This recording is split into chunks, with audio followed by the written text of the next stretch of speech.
Hey guys, welcome to my channel. This is your girl Tasha Mack, healer, spiritual gangster, prophetess, child of God, and just an advocate for healing, spirituality, mental health, wellness, and helping people be their best versions of themselves through my wisdom, through my experiences, and just sharing things that I know and I've learned through my life and with God.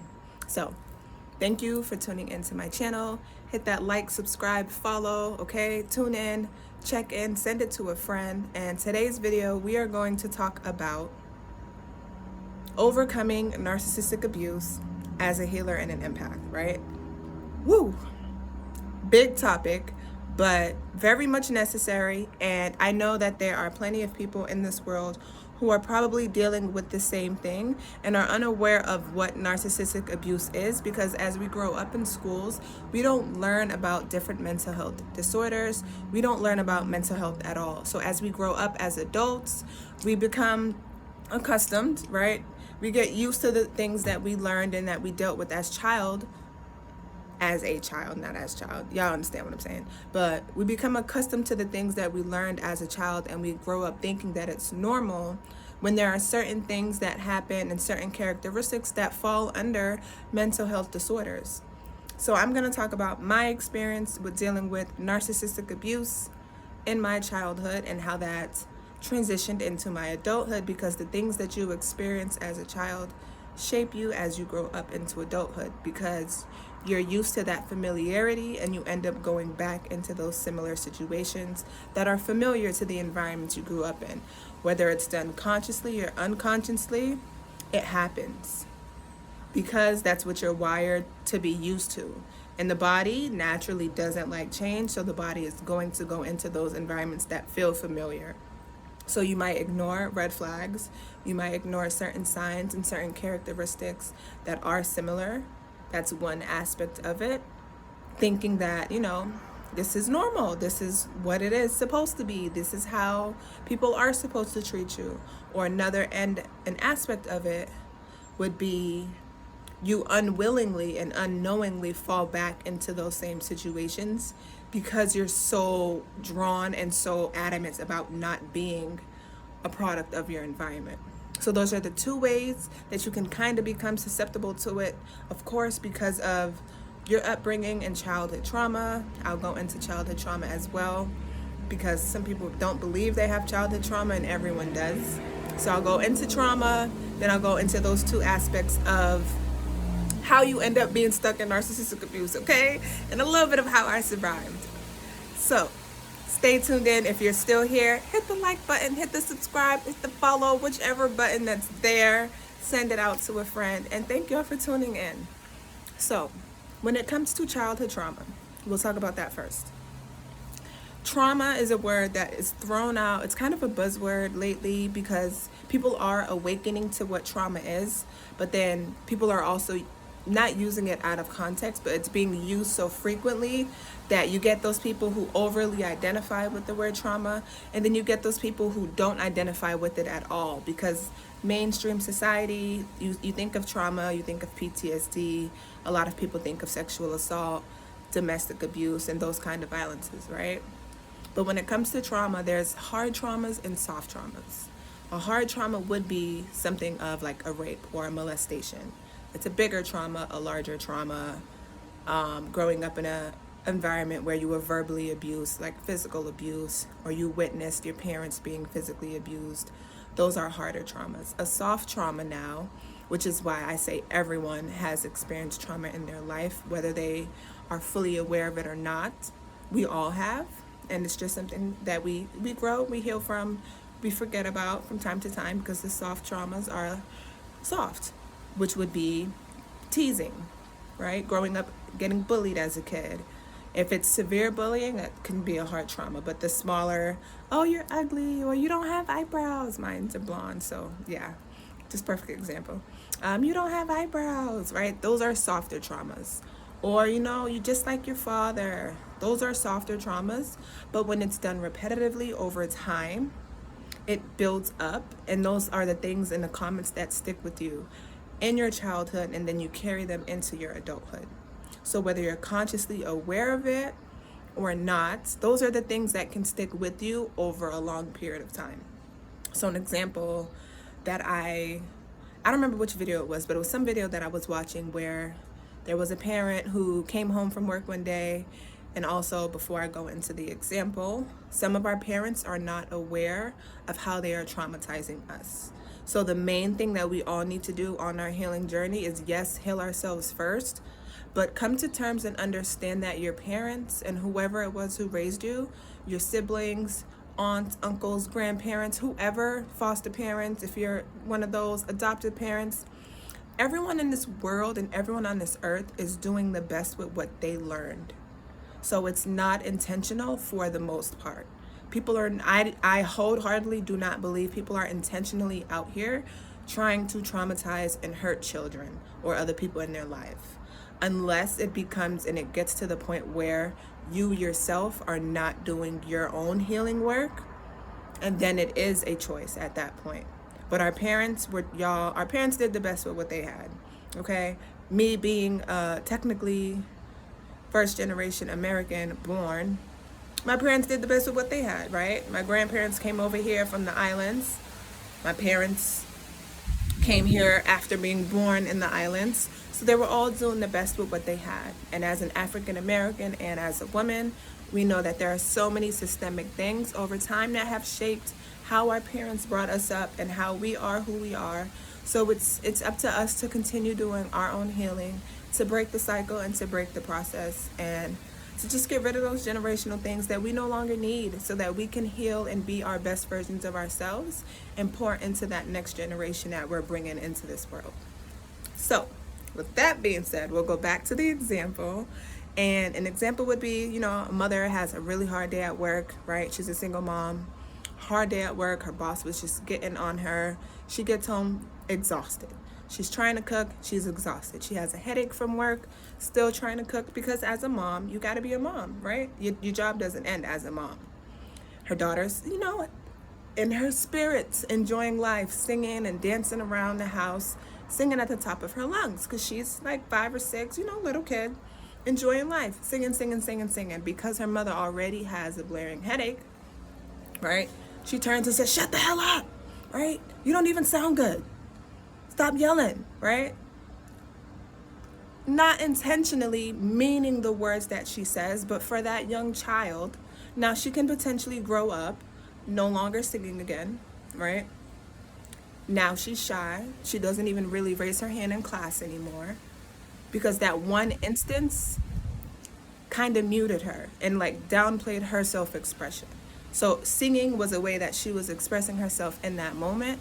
So now she grows up and she doesn't really communicate as much. She doesn't articulate herself. She definitely doesn't yell, right? She's more shy, more on the timid side, very much reserved.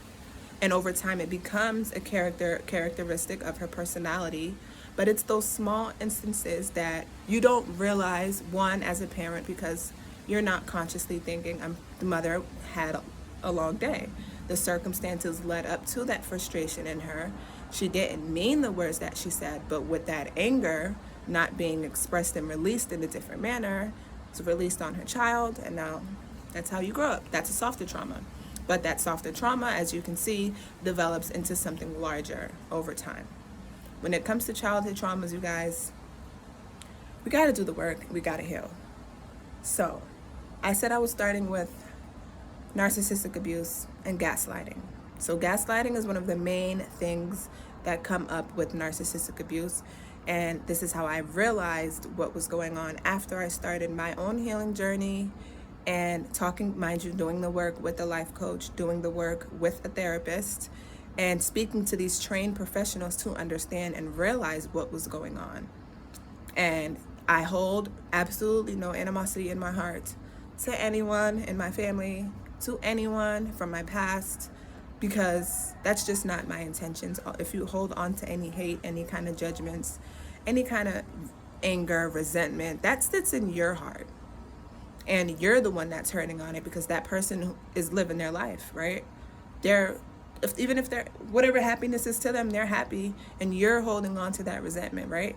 Because if I choose to stay angry at someone from my past, whenever I hear about them, whenever I think of them, they're affecting my emotions, and I'm not giving anyone that much power over me. So it takes some time to get to that process on your healing journey. I've always chosen love and light because I am a healer, so it's just kind of my thing. But let it go, release it. Don't hold on to that. Don't tie that to that person, because they also might not be aware of how they hurt you. So let it go. That's the main thing always, especially when it comes to healing. Release, breathe, release. Okay, so gaslighting. Now, gaslighting is very, very, very strategic. And when it comes to narcissistic abuse, the manipulation and the mind tactics are extensive, to the point where you end up second guessing your existence. You end up second guessing your personality. You end up second guessing yourself, your expressions, right? For example, one example of gaslighting would be someone having a conversation with you one moment and then completely changing everything that they said the next moment and acting as if they never said the first thing. So I'm gonna just throw out an example. You're walking to the park, right? With a friend, whoever it is, I don't care, just throwing out examples. You're walking to the park with a friend, you're telling your friend how much, you like the blue cars, you prefer blue cars. They agree and they say they like blue cars with you. You both are gung-ho for blue cars, right? 20 minutes later on the walk, you're mentioning how they like blue cars too, and they're like, I've never said that. Well, I don't even like blue. The blue cars are very tacky. Like, I don't really like the color. I don't like the way it shines in the sunlight. And they're just really adamant and just straight-faced, typically, also, right? No, I never said I like blue cars. I don't know what you're talking about. Blue cars are really not nice like that. I don't like the way they reflect on the sun. And in that moment, you're sitting there like, what the fuck? Excuse my French, I will curse from time to time on this channel. God knows my heart. Okay, I will try not to, but in your head, you're sitting there having a WTF moment. Like, did we not just? I thought you just said, we just had a conversation about you liking blue cars. No, we didn't. I never said that. I don't know what you're talking about. Gaslighting. They're trying to manipulate your thought process so that you can continuously second guess yourself. Now, growing up in an environment like that, it happens continuously over time, right? What I experienced in my childhood never happened. Things that I know happened to me, things that I did see and feel have happened to me, are downplayed and basically like swept under the rug. Not even swept under the rug, non-existent. It's false, it's a lie, right? So growing up in an environment like that, you tend to second guess yourself, right? That inner voice, that intuition, that gut knowing that we all have within us, you don't trust as much, and you become more dependent on the opinions of other people around you. You have to double check, right? Even if you know you're supposed to go down the street and take a right, even when you take that right, you're second guessing yourself, like, wait, should I have gone left, or do I go straight a little further? That's what gaslighting can do to you. And the manipulation from narcissistic abuse is extensive. There are different treatment programs for it. There are so many things that you can go through to heal from it, because if it's an environment you grew up in, it's been over time. It's been years of programming. And a narcissist essentially is an overgrown toddler. They're literally an adult-sized toddler who is in a fictitious reality, who cannot come to terms with what is really going on in their lives and around them, because they have not done the healing work themselves. They do not care to do the healing work themselves, so that every situation and any time you try to point out something that they have done or they have said, they're going to gaslight you. Anytime you try to point out a situation that contradicts something from your experience and your reality, they're going to gaslight you. They're going to manipulate you into thinking something different has happened. So that is narcissistic abuse. Another example would be, let's say you're playing cards with friends, right? trying to figure out, all right, are we doing Uno? Uno's a great game. All right, are we doing draw twos on draw fours this game? Yes, that's the rule of the game. That's how we play it. All right, cool. So you say it too. Now the new people who come to the table are like, whoa, whoa, whoa, we don't do draw twos on draw fours. And then you look to that person who agreed with you, and now they're like, yeah, I don't know where that came from. That shit's stupid. Blah. Excuse my French, y'all. I don't know where that came from. Yeah, we don't do that around here. What's wrong with you?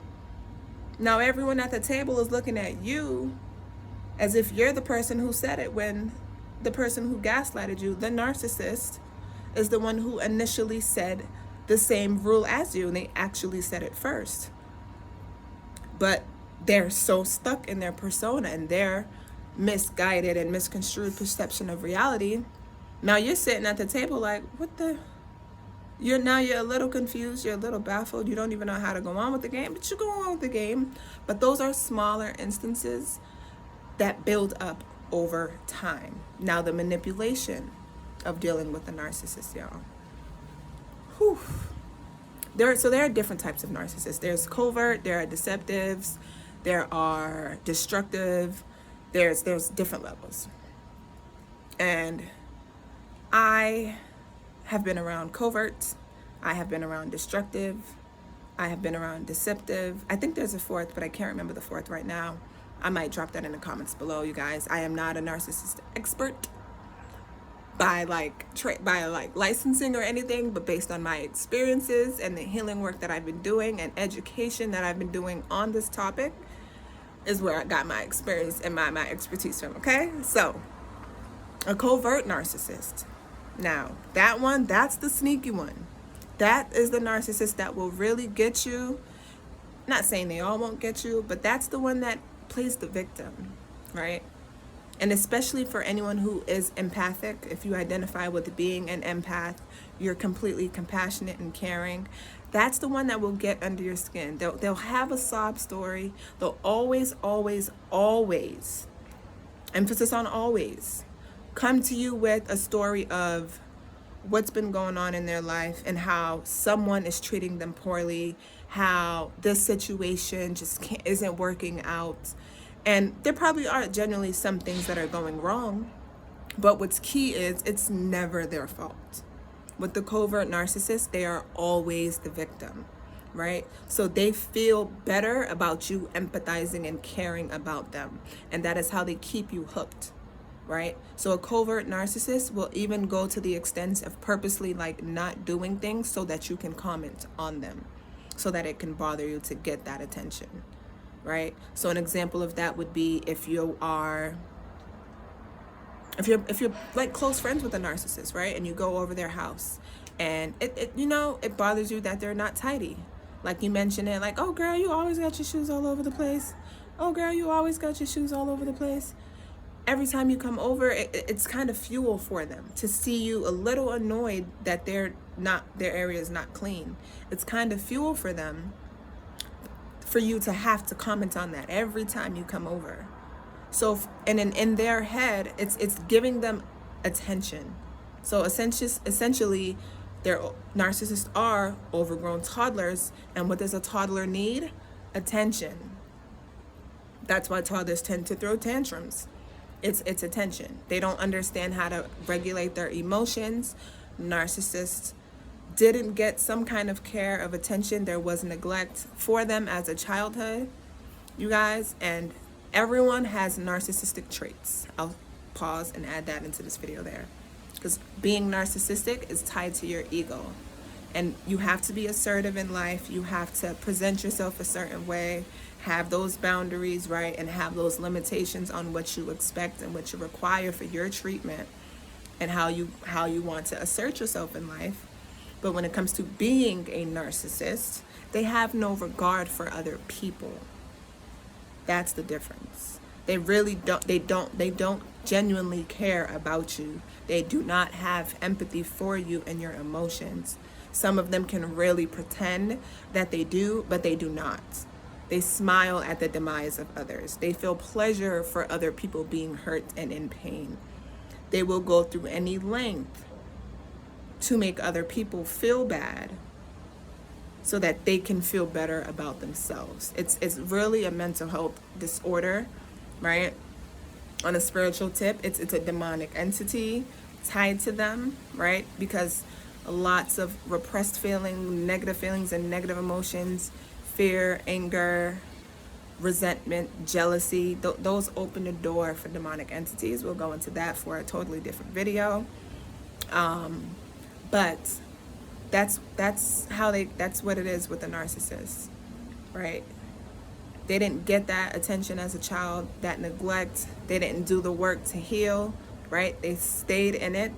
Somewhere at some point, it felt good doing whatever it is that they were doing, and they grow into that individual. Now, I don't know if there's a recovery of being a narcissist. That's not something I've looked into because I am not one, so I don't really care as much. I know they can go to therapy, but when it comes to dealing with these people, the main thing is for you to be assertive, have confidence within yourself, know who it is that you are at your core, and that definitely takes time if this is an environment you grew up in, because narcissistic abuse is real, and any kind of abuse that's done over time, it takes time to heal from these things. But know who you are, be confident in yourself, and trust your gut. And also try not to be overly emotional when dealing with them, because they get fuel from your emotions. They like to provoke you to get a reaction out of you, whether it's happy and positive emotions or sad, anger, and upset. Whatever emotions that you're feeding them is feeding that narcissistic beast, whatever term, right? So if they're trying to provoke you and then you feed into it and you start crying, they're elated. If they're trying to provoke you and you feed into it and you're really excited, right? And they pretend to be interested about something that you're doing, right? That's another big manipulation, y'all. Boom! If you're still on this video, hit a like, hit a subscribe, hit a follow, send it out to somebody, because we are dropping gems. Woo! And this is all knowledge from God. So glory to God for releasing me from all the narcissistic abuse that I've dealt with in my lifetime as a healer. I kind of draw these people in, but I'm also, as a healer, a spiritual gangster, so I know where to set those boundaries and limits now. So that manipulation, that comes in with a narcissist pretending to be interested in what you have going on.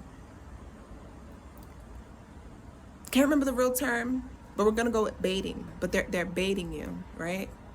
They have to pretend that they're interested so that they have fuel to go off of, right? So remember how I mentioned that they will gaslight you. They need information to gaslight you about. They need things that you care about to manipulate you with. They need to know your interests, your desires, and your passions to use them against you in the most strategic way. So if you express that you really enjoy and you're really passionate about baking, whatever, they'll pretend to be interested in that conversation. Oh yeah, what's your favorite thing to bake? And blah, blah, blah, blah, blah. How long have you been baking? And then next time around you're around them, they're critiquing your baking, right? Very, very passively, like, oh, I've had someone else's baking and that could be a little better. Or, you're not even that great of a baker. Or this tastes horrible, right? Depending on how destructive of a narcissist they are, this is horrible. You're not a good baker at all. I've actually had better baking from XYZ, ABC, whoever it is. They're doing that to provoke you, right? They have to know what you're interested in so they know your weak points to use them against you. So it's really important, once you realize you're dealing with a narcissist, to not give them too much information, right? So, or if you do, just don't be like really just, what's the term? Gray rock. Yeah, cool. I like stuff, right?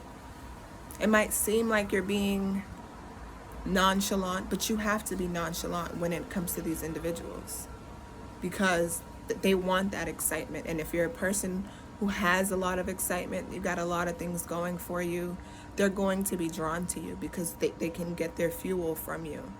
Narcissistic fuel comes from empaths and other caring people in their lives. So that is my video on narcissistic abuse, how I survived it, you guys.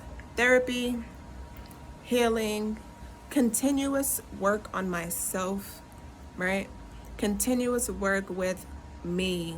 So continuously going back to what it is that makes me me, reminding myself every day, sometimes multiple times a day, depending on where I am in my life, because there was definitely points in my life where I was talking to God every day, multiple times of the day, or I was writing and I was releasing, depending on where I am on my healing journey. And healing is a continuous process. It's not linear. So there's always going to be something that comes up for you to heal again. And it's not to say it'll be at the same level as something before, but you can be triggered at another point in your life, and something will be brought up that you didn't know you needed to heal, or that you thought you released, but it's re-triggered again.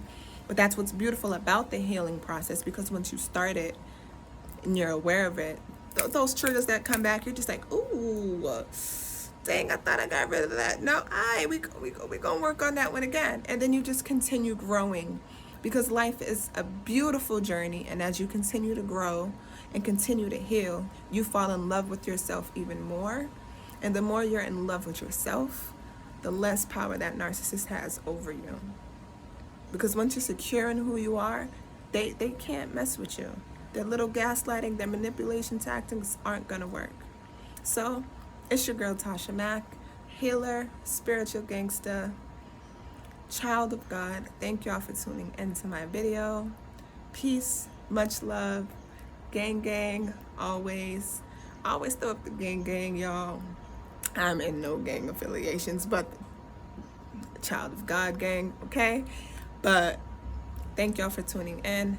Like, subscribe, follow, tune in to my channel. Thank y'all. See you soon. Peace, peace.